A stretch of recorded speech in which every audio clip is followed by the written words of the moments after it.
une reine célèbre au Sénégal, c'est bien celle de Cabrousse, Aline Sitoé Diatta, la résistante très jeune. Elle aura dit non aux colons malgré les représailles. Ce soir, dans Couleurs du Sénégal, deux reines, deux trajectoires.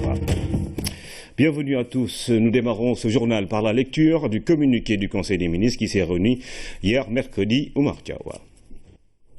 Le président Macky Sall a réuni le Conseil des ministres mercredi 28 septembre 2016 à 10h au Palais de la République. Entamant sa communication autour de la commémoration du 14e anniversaire du tragique naufrage du bateau le Joola, le chef de l'État salue la mémoire des victimes de cette catastrophe et réitère la compassion et la solidarité de la nation aux familles éplorées et aux rescapés.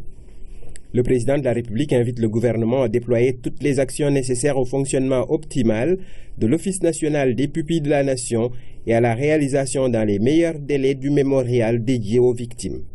Par ailleurs, en vue d'intensifier les efforts déjà consentis par l'État pour améliorer significativement le désenclavement terrestre, aérien et fluvio-maritime de la Casamance, le chef de l'État demande au gouvernement de veiller au fonctionnement régulier des navires Aguène et Diambogne, à l'exécution des projets de dragage du fleuve Casamance et du bras de mer du Saloum, à la réalisation urgente de la boucle du Boudié et à la finalisation des travaux de la RN6. Abordant la régulation des loyers et l'accès des Sénégalais au logement, le chef de l'État demande au gouvernement de lui faire le point avant la fin du mois d'octobre 2016 de l'état de la mise en œuvre de la loi 2014-04 du 22 janvier 2014 portant baisse des loyers, une mesure économique et sociale qui vise à accroître le pouvoir d'achat des consommateurs et réduire la spéculation sur le marché de l'immobilier. Le président de la République demande également au gouvernement de veiller au respect des droits des bailleurs, des locataires, des normes de construction et de faciliter l'accès des Sénégalais au logement, à la propriété foncière et immobilière à travers une meilleure promotion de l'habitat social, notamment dans les pôles urbains. Évoquant par ailleurs l'objectif assigné au gouvernement de réaliser 50 km d'autoroutes par an et la gestion stratégique des projets autoroutiers, le président de la République demande au gouvernement de finaliser le processus de création d'une société de gestion du patrimoine autoroutier, d'une autorité de régulation des activités autoroutières et le cadre juridique requis pour un fonctionnement harmonieux et performant du secteur. Poursuivant sa communication autour de la modernisation des lieux de détention, le chef de l'État rappelle au gouvernement ses directives relatives à l'accélération de la construction d'une nouvelle maison d'arrêt à Sébikotane, à la réhabilitation de tous les lieux de détention et à l'amélioration continue des conditions de séjour carcéral des détenus dans le respect des normes nationales et internationales requises en la matière. Dans la même perspective, le président de la République invite le gouvernement à engager avec l'ensemble des acteurs institutionnels et de la société civile la réflexion sur les longues détentions provisoires, le fonctionnement permanent des chambres criminelles, la problématique du réaménagement des peines, la refondation de la politique de réinsertion sociale des détenus et la modernisation de l'administration pénitentiaire. Le président de la République a clos sa communication sur son agenda diplomatique, le suivi de la coopération et des partenariats, en informant le Conseil de sa participation à Montréal à la 5e conférence de reconstitution des ressources du Fonds mondial de lutte contre le VIH-Sida, la tuberculose et le paludisme, et à New York à la 71e session de l'Assemblée générale de l'Organisation des Nations unies. Le Premier ministre a rendu compte du suivi de la coordination de l'activité gouvernementale. Le ministre des Affaires étrangères et des Sénégalais de l'extérieur a fait le point de la situation africaine et internationale en revenant sur les travaux de la 71e session de l'Assemblée générale des Nations unies, la participation du chef de l'État à la réunion du Conseil de sécurité de l'ONU, la situation en Syrie et le processus de sélection du secrétaire général de l'ONU, en cours au sein du Conseil de sécurité dont le Sénégal est membre. Le ministre de l'Agriculture et de l'Équipement rural a rendu compte du déroulement de la campagne agricole 2016-2017 en revenant sur la situation phytosanitaire. Le ministre de l'Élevage et des Productions animales a fait le point des activités prévues dans le cadre de la Journée mondiale de lutte contre la rage. Le ministre auprès du président de la République en charge du suivi du plan Sénégal émergent a présenté au Conseil le nouveau tableau de bord de suivi et évaluation de la mise en œuvre des différents projets et réformes. Au titre des textes législatifs et réglementaires, le Conseil a adopté Le projet de loi modifiant la loi 65-60 du 21 juillet 1965 portant code pénal. Le projet de loi modifiant la loi 65-61 du 21 juillet 1965 portant code de procédure pénale.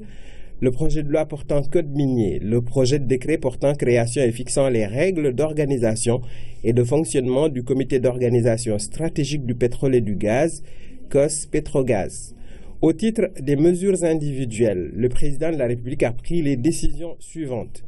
M. Baye Mokhtar Diop, conseiller des Affaires étrangères principal, précédemment ministre conseiller à l'ambassade du Sénégal en Italie, est nommé ambassadeur extraordinaire et plénipotentiaire de la République du Sénégal auprès de son Excellence Dr Moulatou Tessomé, président de la République fédérale démocratique d'Éthiopie et ambassadeur représentant permanent auprès de l'Union africaine à Addis Abeba, en remplacement de M. Momar Gueye, appelé à d'autres fonctions. M. Ndiougassar, inspecteur de l'éducation populaire, de la jeunesse et des sports, précédemment coordonnateur de l'inspection interne des services au ministère des Sports, est nommé inspecteur des affaires administratives et financières, IAAF, au ministère des Sports en remplacement de M. Mamadou Falilou Ndiaye, admis à faire valoir ses droits à une pension de retraite. M. Mamadou Abibou Diagne, docteur vétérinaire, est nommé inspecteur des affaires administratives et financières, IAAF, au ministère de la Pêche et de l'économie maritime. C'est signé le ministre porte-parole du gouvernement. La société de sécurité internationale SAGAM célèbre ses 30 ans, cérémonie présidée par le chef de l'État en termes de création d'emplois. L'entreprise a 3600 employés. Le président de la République apprécie l'innovation dans la démarche et dans les politiques de sécurisation des biens et services. Aboubakri Khan. La sécurité constitue un pilier de la stabilité essentiel à tout processus de développement. Les forces de défense et de sécurité sont les premiers acteurs de la sécurisation des biens et des services. À leur côté, se développe un secteur privé de sécurité qui joue sa partition. Avec 30 ans d'expérience, SAGAM International a une vision de sécurité qui répond aux besoins de l'heure. Il m'appelle pour faire la levée de doute. Avec une solide réputation acquise notamment avec l'intégration de systèmes de sécurité électronique. L'évolution des technologies permet aussi d'innover. Ce système-là, qui est électronique, est intégré avec la vidéosurveillance. Ça, c'est une caméra dôme mobile, 365 degrés, qui peut, sur action et intégration, passer de cette position d'origine à une position qu'on appelle des presets et faire un tracking. Quand il badge, par exemple, oui, allez-y. Pour passer, le couloir va s'ouvrir, il est autorisé, il passe et la caméra a changé de position tout de suite pour nous montrer qui est passé. Et là, on a de façon cumulative son badge avec son image pour être sûr que c'est la personne qui est passée qui est le vrai détenteur du badge.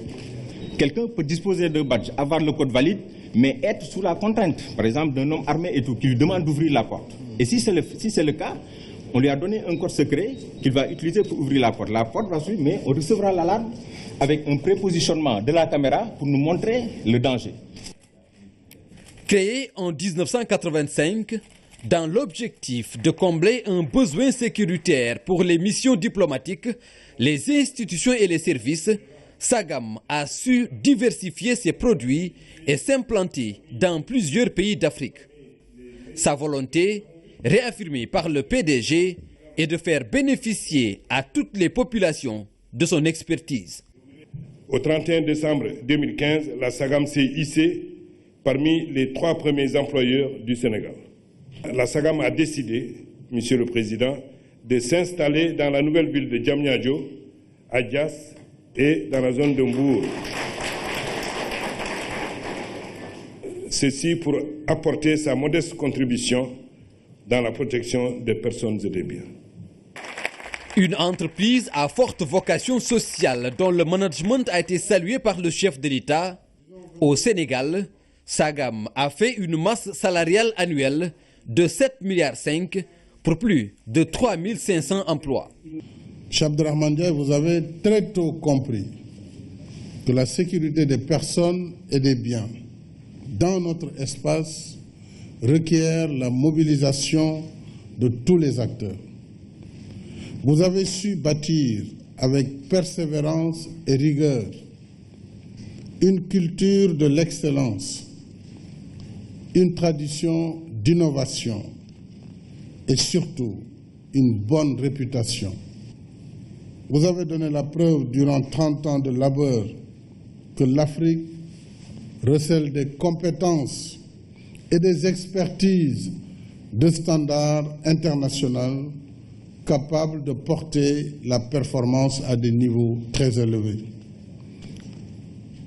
Et ça, c'est votre mérite personnel. Et nous devons aider à construire ces champions régionaux, ces lions. Pour la célébration du trentenaire, le thème a porté sur les questions de sécurité du moment et le rôle du privé. De notre système de sécurité. Une coopération et un partenariat étroit entre les secteurs publics et privés aiderait à relever les défis.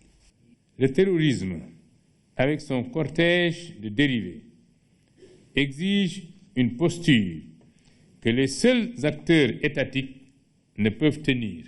Les impératifs de la lutte contre le terrorisme ou l'extrémisme violent nous imposent une adaptation de nos forces face à ces nouveaux défis qui concernent autant les services publics que privés de sécurité. Face aux nouvelles formes de menaces, la sécurité est devenue un besoin vital, une affaire de tous pour plus d'efficacité. Le terrorisme, véritable fléau des temps modernes, impose une prise de conscience collective par rapport aux questions de sécurité. Il ajoute une nouvelle dimension au défi du développement d'une Afrique déjà confrontée à l'épineux problème de son émergence économique. Par conséquent, pour relever avec efficacité ce défi et assurer de manière efficiente la sécurité des biens et des personnes, il est nécessaire d'impliquer plus activement les acteurs privés de la filière sécurité. C'est le sens également de mon engagement constant pour la promotion d'un secteur privé national dynamique et performant, véritable levier de croissance et de création d'emplois. Une bonne sécurité impose des moyens suffisants, une connaissance du métier, un bon usage des équipements, mais aussi une capacité avérée et une compréhension de la mission. Toujours se remettre en question permettrait également d'aller de l'avant dans l'anticipation et la prévention des défis sécuritaires. L'État met à la disposition de chaque maire et de chaque président de conseil départemental un véhicule après un premier lot de 250 véhicules tout-terrain. Une seconde dotation de 400 véhicules a été réceptionnée aujourd'hui. La remise des clés a eu lieu ce matin au King Fahd en présence de plusieurs maires. Le président de la République invite les bénéficiaires à en faire bon usage à Aboubakry Kane. Ce lot de véhicules est le complément d'une première dotation destinée aux maires et présidents de conseil départemental du Sénégal. 400 véhicules pick-up double cabine que le président de la République met à la disposition des collectivités locales et exécutifs locaux. Une commande livrée par la société TSE. Après avoir testé lui-même le véhicule, le chef de l'État remet les clés au ministre de la décentralisation avec un message aux fournisseurs et aux usagers. Nous avons décidé pour la première fois de doter l'ensemble des maires du Sénégal de véhicules pouvant leur permettre d'assurer avec efficacité leur mission en tant que chef de l'exécutif local. Ce sont des missions éminentes auprès des populations. J'espère également qu'un système d'entretien sera mis en œuvre avec peut-être le fournisseur, de façon à ce que ces véhicules puissent avoir une durée de vie compatible à leur prix d'acquisition. Il faut également que les maires cherchent des chauffeurs professionnels, parce que n'importe qui ne veut pas s'improviser, d'abord pour sauver des vies, mais aussi pour sauver le matériel. Au nom de l'Association des maires du Sénégal, Mbaye John, qui en est le secrétaire général, salue l'initiative et promet une utilisation judicieuse des véhicules. Ce lot de 400 véhicules adaptés au travail de terrain vient ainsi boucler l'opération de mise à disposition des collectivités locales d'outils de mobilité pour une meilleure gestion de proximité. Le président de la République a reçu en audience le directeur général de Dakar Dem Dikk, Maître Moussa Diop, est venu rendre compte de la situation de la société, le transport, avec une bonne nouvelle pour les usagers, l'arrivée de 465 nouveaux bus qui permet l'ouverture de 14 nouvelles lignes. Avec 38 lignes au total, Dakar Dem Dikk est aujourd'hui en mesure de répondre aux attentes de sa clientèle, une conviction du directeur général que nous écoutons. Aujourd'hui, nous pouvons dire que nous devons nous mettre à jour pour essayer de satisfaire la clientèle des usagers. Vous savez que depuis l'indépendance du Sénégal, nous n'avons jamais eu un projet d'envergure lié à l'arrivée de 475 nouveaux bus. Et ça, nous devons en remercier le chef de l'État. Les usagers sont pressés de voir ces bus. Ces bus sont arrivés à Dakar depuis quelques jours et je pense que d'ici le 5 octobre, c'est-à-dire date de la rentrée scolaire, nous allons mettre tous ces bus-là en circulation pour soulager les usagers. Je devais donc de temps en temps passer voir le chef de l'État, rendre compte de l'évolution de la société et de la situation d'ensemble.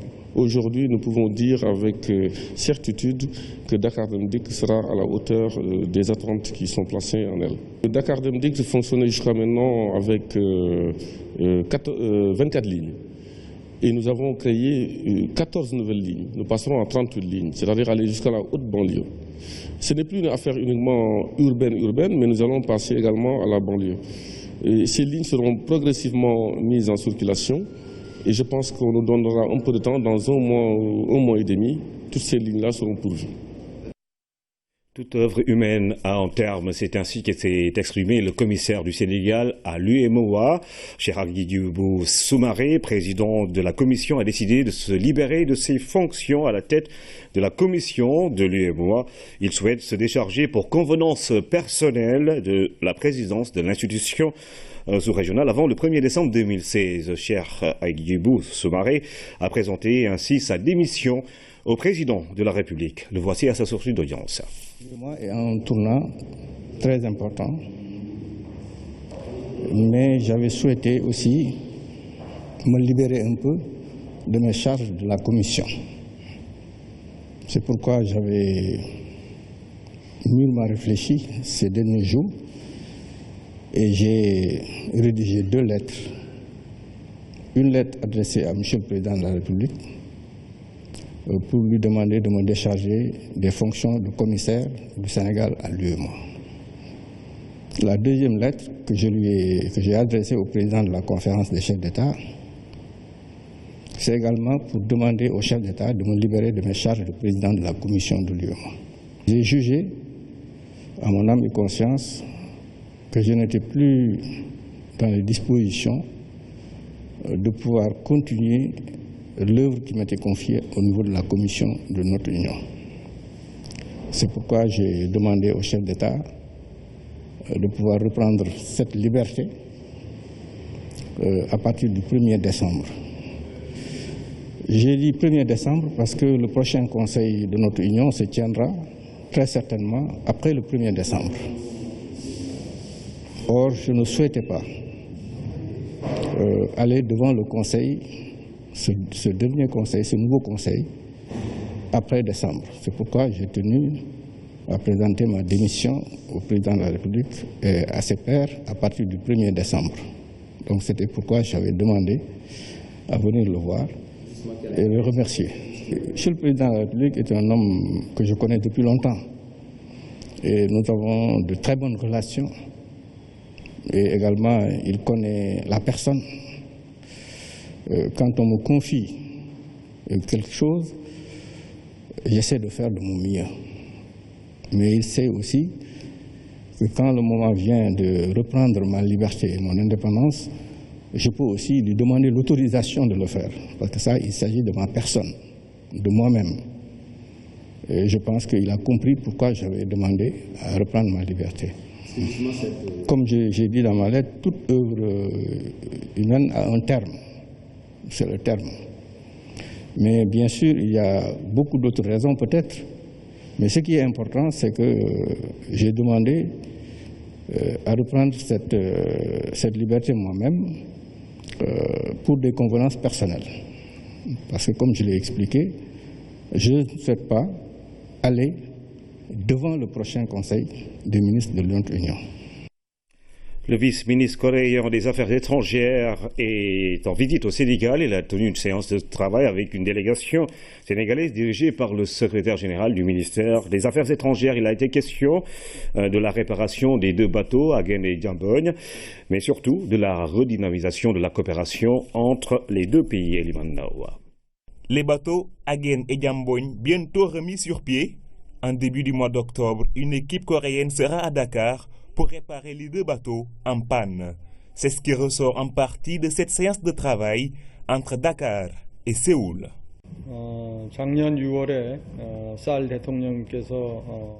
Lors du sommet du G20, le 4 septembre dernier, les présidents coréens et sénégalais se sont rencontrés et ont discuté d'un nouveau programme de coopération. Une commission mixte entre les 2 pays va se tenir en début janvier 2016. Elle va redynamiser la coopération entre les 2 pays. Nous voudrions saisir l'occasion de votre présence ici au Sénégal aujourd'hui pour saluer le fait que le Sénégal a été réinscrit dans la liste des pays prioritaires de la coopération coréenne. Nous souhaitons également vous réitérer nos remerciements pour avoir fait du Sénégal un pays prioritaire de la coopération coréenne. Et comme je l'ai dit, cela s'est manifesté en tout cas depuis quelque temps par rapport au volume de cette coopération-là et aux importants projets qui sont développés entre nos 2 pays. À travers son agence de coopération, la COICA, la Corée du Sud appuie le Sénégal dans divers domaines. Il s'agit notamment de la santé, l'éducation et le développement rural. Respect des accords, amélioration des performances scolaires des élèves, réalisation d'un quantum scolaire, d'un quantum horaire, organisation de rencontres de concertation périodiques. Telles sont entre autres les conditions de la rencontre entre le gouvernement, les conclusions de la rencontre entre le gouvernement et les syndicats d'enseignants, des mesures qui augurent de bonnes perspectives pour la pacification de l'espace scolaire. Pape Kolingama. Durant l'année scolaire 2016-2017, le ministère mettra tout en œuvre pour instaurer et pérenniser un dialogue de qualité avec les partenaires sociaux par la tenue régulière de réunions mensuelles de coordination. C'est par ces notes d'espoir et d'engagement que le séminaire sur la restauration de la confiance pour une année scolaire apaisée a été clôturé. Nous, parents, en nous germent pour le moment des graines d'espoir, graines de confiance. Nous avons hautement salué tout ce qui s'est fait ici. L'engagement partagé, les décisions prises et surtout les innovations apportées dans le domaine du pilotage du système. Nous nous en félicitons et demandons à ce que cette rencontre soit pérennisée et que tous les engagements, en tout cas qui seront pris par les uns et les autres, fassent l'objet d'application dans l'intérêt du système éducatif. Avec ce séminaire de Saly, c'est une nouvelle page qui s'ouvre, une page faite de dialogue et de concertation sincère et permanente. L'heure a sonné et bien sonné pour une nouvelle histoire, un nouveau parcours pour un système éducatif rénové et performant. Monsieur le ministre de l'Éducation nationale, par ma voix, réitère toute sa disponibilité et son engagement, pour reprendre le mot du consultant, inconditionnel à raffermir les liens entre tous les membres de la famille éducative. Ainsi donc, au regard de la volonté, des positions et des engagements des uns et des autres, tout porte à croire que la paix des braves a vécu et les jalons d'une école stable et viable viennent d'être posés. Au terme de la rencontre, les différents participants ont manifesté leur volonté et leur engagement à œuvrer pour un système éducatif apaisé. Ils sont tous animés par un sentiment d'espoir et d'optimisme quant à l'avenir de l'école sénégalaise. Les voici au micro de Pape Kolingom. Le bilan que nous tirons de ces concertations, c'est un bilan positif que nous assumons. Maintenant, ce que nous demandons, c'est que chaque partie honore ses engagements. Ces concertations ont été utiles, il nous semble, opportunes, parce qu'elles ont été un espace d'échange accompagné d'un renforcement de capacité. Il s'agit désormais d'œuvrer ensemble et faire en sorte de restaurer la dignité de l'école sénégalaise. Les députés que nous sommes au niveau de l'hémicycle, nous plaidons qu'augmenter d'année en année le budget de l'éducation nationale pour permettre au ministre de régler tous les problèmes de l'éducation. L'État a fait quelque chose sur les accords, surtout sur les rappels, les mises en solde, tout ça. Nos camarades nous appellent, ils nous disent qu'ils ont reçu le rappel. C'est encore une motivation de plus pour aller vers la pacification de nos systèmes éducatifs.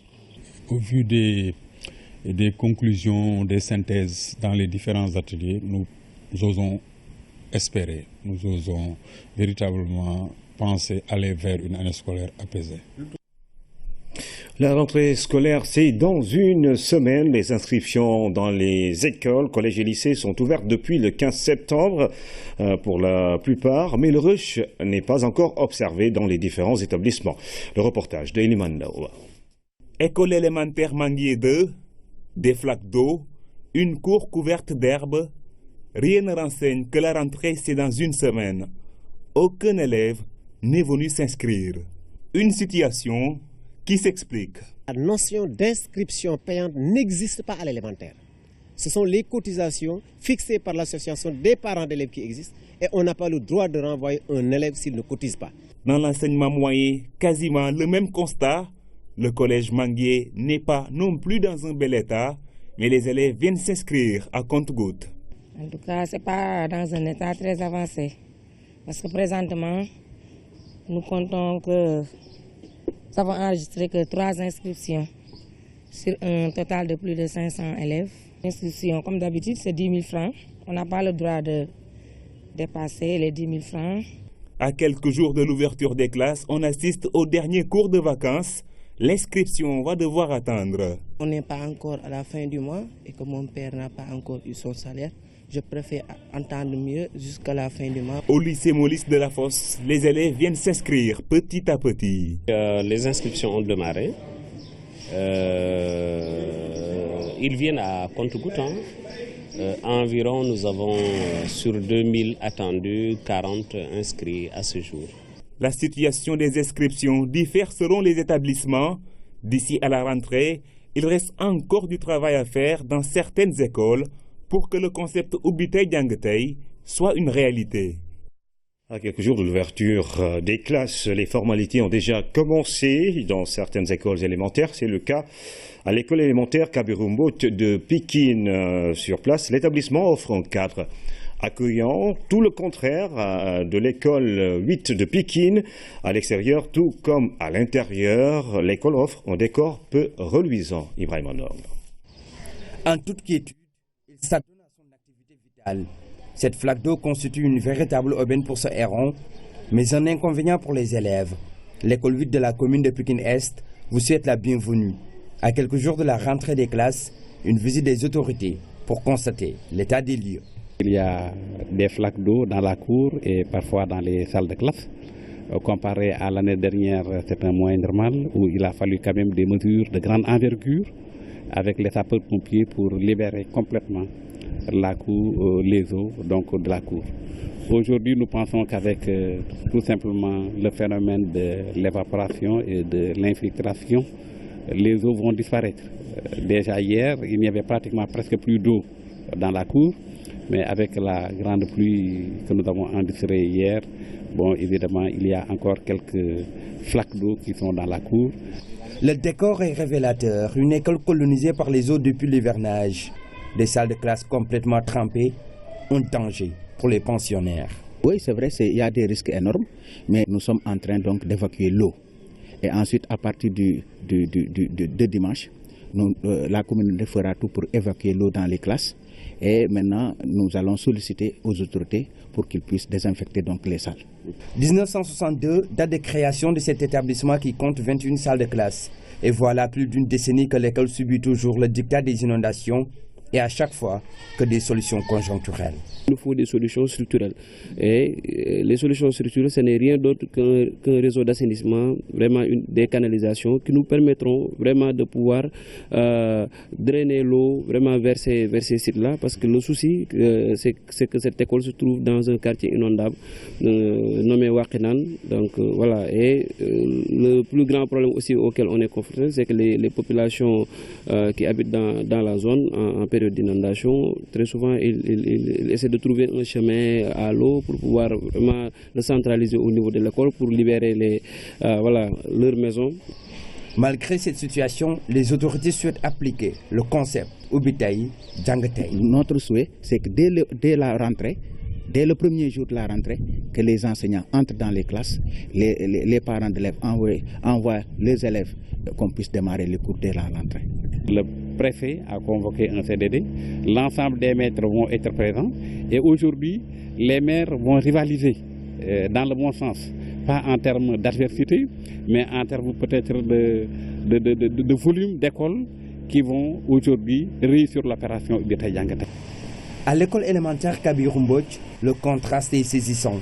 Ici, c'est une cour bien nettoyée, des salles de classe bien propres, prêtes à accueillir les élèves. L'établissement est fin prêt pour accueillir les enseignants et les élèves pour pouvoir démarrer le 5, Inch'Allah. Pas de problème particulier? Non, pratiquement nous n'avons pas de problème pour pouvoir démarrer les cours le 5, Inch'Allah. Dans cette école, le parfum des grandes vacances est déjà dissipé. Place maintenant aux formalités pour la nouvelle année académique.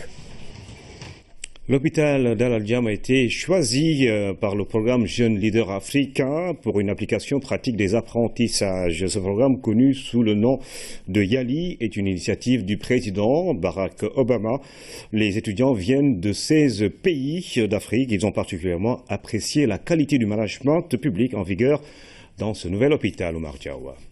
Ils ne sont pas moins d'une trentaine autour de la table, la majorité des jeunes de 16 pays d'Afrique autour du staff de l'hôpital d'Al Al-Jam, un fleuron dont l'inauguration par le chef de l'État est immortalisée par la télévision nationale. Le président de la République a loué le travail de l'administration qui se veut proche des populations pour un concours du service public africain. Le Young African Leaders Initiative est la concrétisation d'une idée de Barack Obama en 2010. Le centre régional de Dakar, logé au CESAC et appuyé par l'USAID, reçoit des étudiants africains de divers horizons. Cette visite de l'hôpital d'Al Al-Jam fait partie du programme Public Management, partie intégrante de leur formation. Ils sont venus s'inspirer un peu du modèle que nous sommes en train de développer au niveau de l'hôpital d'Al Al-Jam pour effectivement changer un certain nombre de choses, changer un certain nombre de pratiques, changer une façon de faire, mais également changer même la façon de voir l'hôpital. C'est dans un bel élan enthousiaste que le directeur de la structure a lui-même dirigé la visite des différents services. Un tour du propriétaire qui a suscité la curiosité des futurs leaders. D'ailleurs, ils n'ont pas tari de questions sur l'accueil, les urgences, la qualité, l'alimentation, le recouvrement des frais d'hospitalisation, l'environnement ou encore la maintenance. Évidemment, autant de choses ne peuvent être portées que par une équipe. Un homme seul ne peut rien faire. Le but de l'hôpital n'est pas de faire des bénéfices, mais nul ne peut perdre de vue la nécessité d'avoir des comptes équilibrés, souligne le directeur, qui semble avoir convaincu, ou plutôt séduit son auditoire. C'est un modèle formidable parce que en arrivant ici dans cet hôpital, on a juste envie de revenir ici, même si on n'est pas vraiment malade, on a envie de revenir dans cet hôpital parce que tout est structuré, chaque chose a sa place et chaque chose est structurée de manière à fonctionner comme il faut. Ce n'est pas habituel que l'on veuille revenir dans un hôpital après une visite. Cette volonté d'un retour sur les lieux symbolise tout un espoir porté par la jeunesse. L'avenir de l'Afrique est entre leurs mains.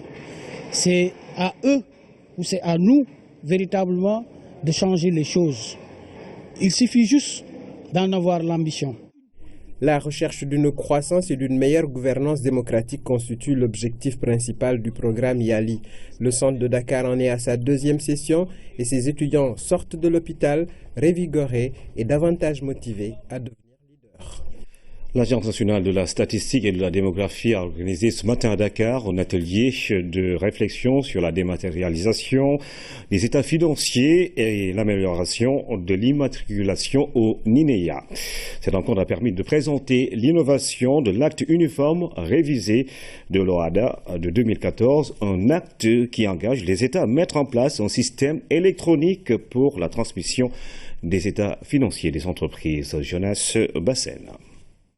Pour être prise en compte et contribuer au développement, l'identification de l'entreprise est un impératif.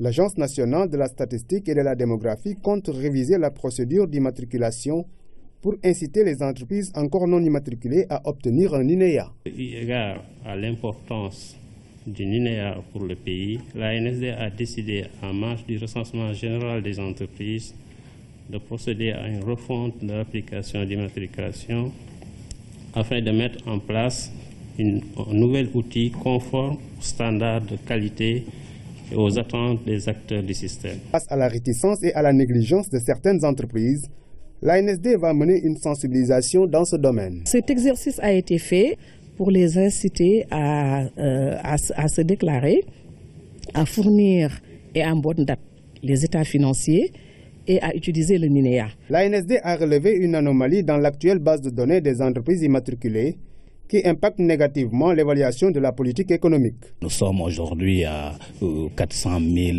un peu plus de 400 000 immatriculations au niveau du NINEA.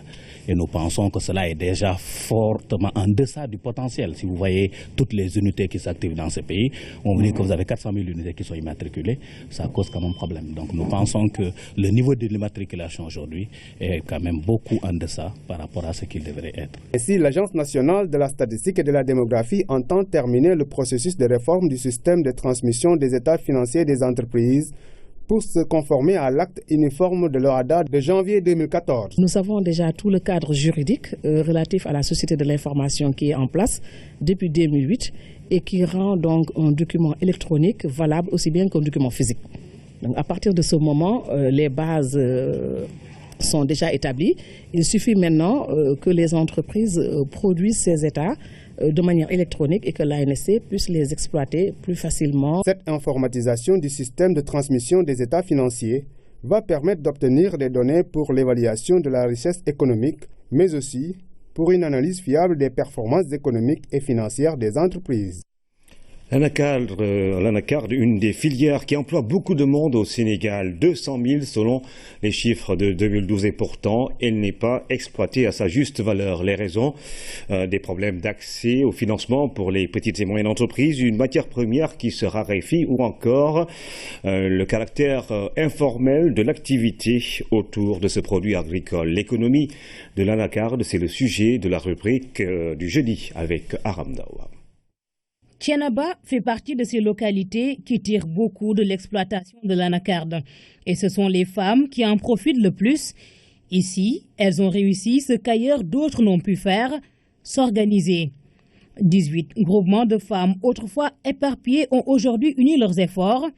Résultat, l'association Fass Jom est née avec à la clé 600 emplois. Auparavant, les jeunes filles allaient dans les zones urbaines avec tout le risque que cela implique. Maintenant, aucune jeune fille n'est tentée d'aller travailler comme ménagère et c'est grâce à l'anacarde. De la richesse et de l'emploi, c'est ce que crée la transformation des noix d'anacarde dans cette communauté rurale de 22 000 habitants. Au-delà de ces femmes, c'est toute leur famille qui profite des retombées de l'activité. Les femmes aujourd'hui participent aux dépenses quotidiennes et construisent même des maisons grâce à l'activité. Si l'activité marche tant pour ces femmes, c'est qu'elles ont su se former pour innover dans l'offre. On a d'autres produits dérivés de l'anacarde, telle cette pâte. qui diffère de la pâte d'arachide qu'on a l'habitude de voir. On fait aussi des nougats.